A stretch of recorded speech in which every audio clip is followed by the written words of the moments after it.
Once upon a time, in a bright kingdom crowned with white stone towers and wind-quick banners, there lived a wise king with a gentle heart and a persistent worry. He had 12 daughters, 12 princesses, each a star in his sky. The eldest, Princess Adelheid, carried herself like a calm sunrise, steady, thoughtful, and brave enough to listen before she spoke. The youngest, Princess Lynette, was a pocket full of laughter and wonder, always discovering something new. Between them were 10 sisters, clever, kind, scholarly, daring, every one a treasure. Yet each morning, a puzzle waited at their bedside. 12 pairs of dancing shoes lay worn to ribbons, heels scraped thin, toes scuffed through, though the king himself locked their chamber every night. The princesses smiled, but said nothing. Their secret would not be told. The king feared a hidden magic that might one day steal his daughters away. So he made a solemn proclamation. Whoever discovered where the princesses went at night could ask for one as a bride and share in the kingdom's future. If after 3 nights the challenger failed, he would not be harmed, but he must leave the court in humble disgrace and spend a year in service helping the poor, to learn wisdom from kindness. Princes arrived in shiny boots, full of confidence. But every night, the princesses offered the watcher a goblet of sweet wine. And every night, the young men drank, fell into dreamless sleep, and woke to find 12 pairs of ruined slippers and a year of service waiting for them. At last, no prince dared try. The castle grew very quiet. Far away, a soldier named Henry received his honorable discharge. He had a brave heart, quick eyes, and a sense that fairness was something you practiced, not just preached. With a small coin purse and a sturdy walking stick, he set out to seek his fortune, and perhaps a mystery worth solving. One crisp morning, he met a stooped old woman on the road, her cloak a shimmer of snowlight. "Good day, young traveler," she said. "Where do your feet carry you so quickly?" "To the king's court," Henry answered. "His daughter's shoes are ruined by dawn, and no one knows why. I'd like to try, with respect and with care." "Many have tried," said the woman, her eyes twinkling. "Better equipped, perhaps, but not always wiser." She slipped a glimmering cloth from her cloak. "Take this, an invisibility mantle, and a warning. Do not drink the wine they offer. It is enchanted to send you into deep, dreamless sleep." Henry bowed. "Thank you, wise mother. You've given me more than a cloak. You've given me a chance to be careful." "What you do with it will decide the rest," she replied, and hobbled on, humming like a kettle. When Henry reached the high hill castle, the guards looked him over and tried not to grin. "A soldier, not a prince?" one whispered. Just a quiet knowing. But the king, weary and hopeful, welcomed him. "You are no nobleman." The court recognizes "True," your achievement. Henry said with quiet confidence. "But courage and patience don't only grow in palaces." The king's eyes warmed. 3 nights then, no more. And remember, no harm will come to you if you fail, only a year of useful work. That evening, the 12 princesses arrived like a constellation of silk and sparkle. Adelheid stepped forward with a bow of her head. "Welcome to our home, sir. May your stay be peaceful." Henry bowed in return. "May yours be too." A chamber was prepared beside theirs, so he might listen closely for answers he could not yet see. Near sunset, the princesses visited again, bringing a goblet of dark, fragrant wine. Henry lifted it to his lips and cleverly let the drink slip into a hidden pocket in his sleeve. Then he lay back, breathed slow, and practiced his very best snore. Midnight arrived like a secret. Through the wall, whispers fluttered. Is he asleep? He drank the wine. They always do. Come, sisters, it is time. Henry slipped from bed and swung the shimmering cloak around his shoulders. He barely dared blink.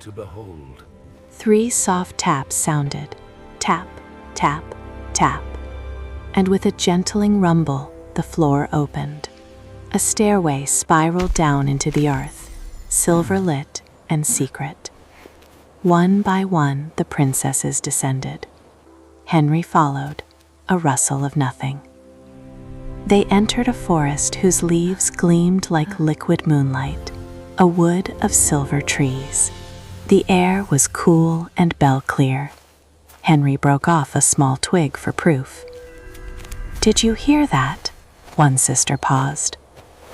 "Only the wind," another murmured, though Adelheid glanced back, thoughtful. Beyond, a second forest glowed warm as a honeyed sunset. Golden leaves chimed softly as the princesses passed. Henry carefully took a tiny branch and tucked it beneath his cloak. The third grove dazzled like starlight. Diamond leaves clinked and flashed, scattering rainbows. Henry shielded his eyes and snapped off a sliver. Crackle! Several sisters startled, and Lynette whispered, "It sounded like a crystal mouse." Past the diamond grove, a vast underground lake slept beneath a roof of stone. Hundreds of lanterns drifted over the water, their reflections wavering like little moons. Along the shore waited 12 graceful boats, each rowed by a handsome prince in deep blue.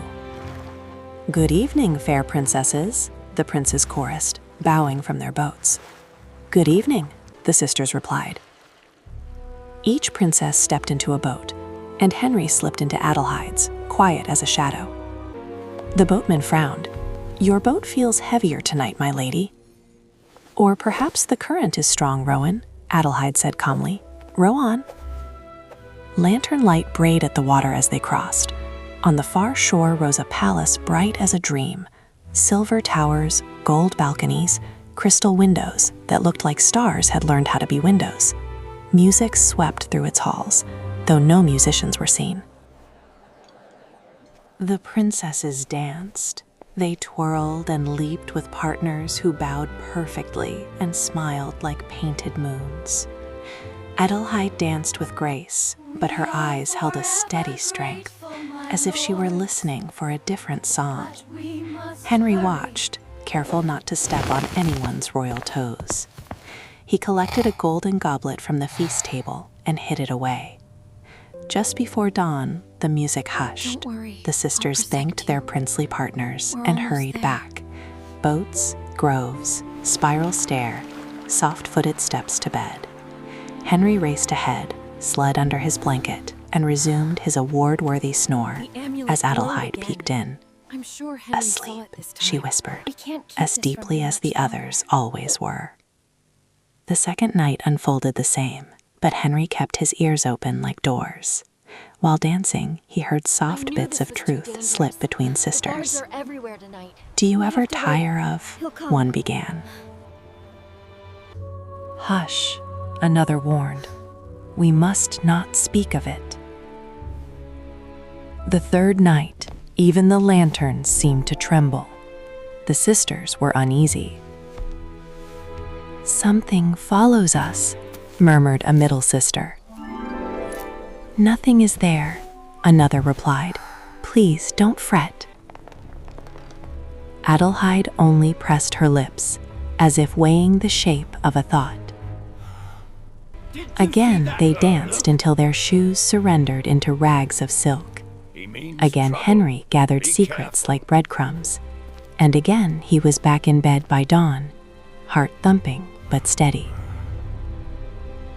Morning poured into the throne room like sunshine on marble. The king sat tall, hopeful and anxious. "Your 3 nights are complete," he said. "Have you discovered the truth? Or must I send you to serve the kitchens and stables like the others before you?" Henry bowed. "Your Majesty, I have discovered everything, and I bring proof." The court leaned forward as he laid the silver twig, the golden branch, the diamond sliver, and the golden goblet upon the table. The room sparkled.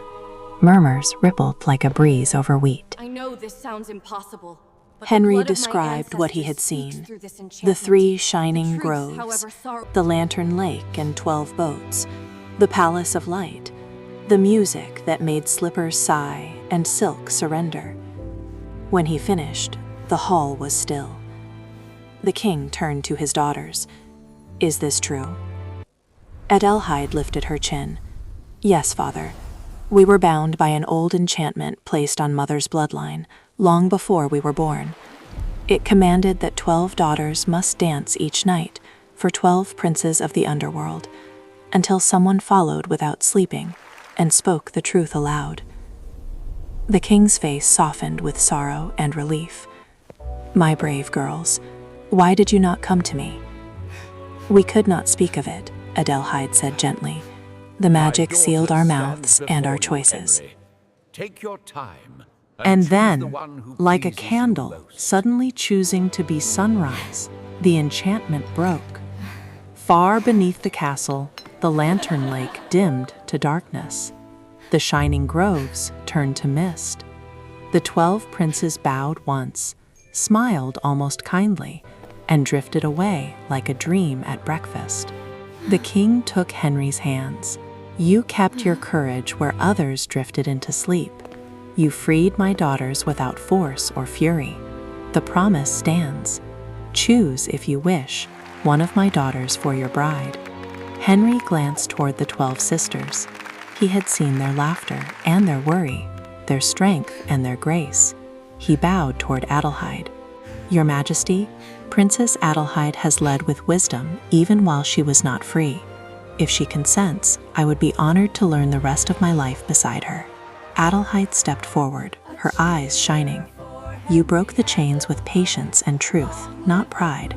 I owe you not obedience, but gratitude and respect. Yes, I consent." The court sighed, a sound like flowers opening. Even Lynette clapped her hands and whispered, "Finally." Your service and enduring spirit. The wedding came quickly, bright with music and flowers. The king changed his old decree that very day, promising that puzzles would never again be solved with threats, but with teamwork and time. He also lifted the shame from those who had failed before, thanking them for their year of service and inviting them to feast. Henry, now a prince by marriage, proved kind and just, quick to listen and quicker to help. Adelheid ruled at his side, steady as a lighthouse. The sisters, at last free to choose their own songs, flourished. Lynette studied music until she could make a harp sound like falling rain. Isolde learned the art of healing and carried a satchel of herbs wherever she went.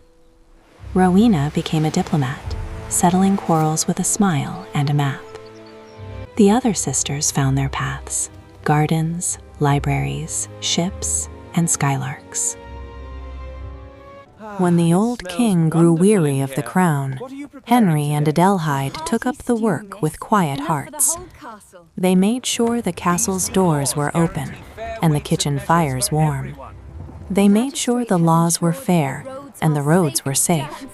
And if anyone asked about ruined slippers, they only laughed and said, "Ours stay whole, thank you, though we still dance." As for the groves of silver, gold, and diamond, and a lantern-bright lake, they faded into legend, soft enough to fit in a bedtime story, bright enough to shine in the mind. Some say, on the gentlest nights, a single lantern still floats up through the cracks of the world and sails across the moon. And if you ever wonder how strong kindness can be, or how far truth can travel, remember the soldier who listened, the sisters who endured, and the eldest princess who met her future with a brave and steady gaze. For in that kingdom, and in many hearts since, it is told that courage, wisdom, and kindness can break even the oldest enchantments, and that forgiveness can change the ending of a story.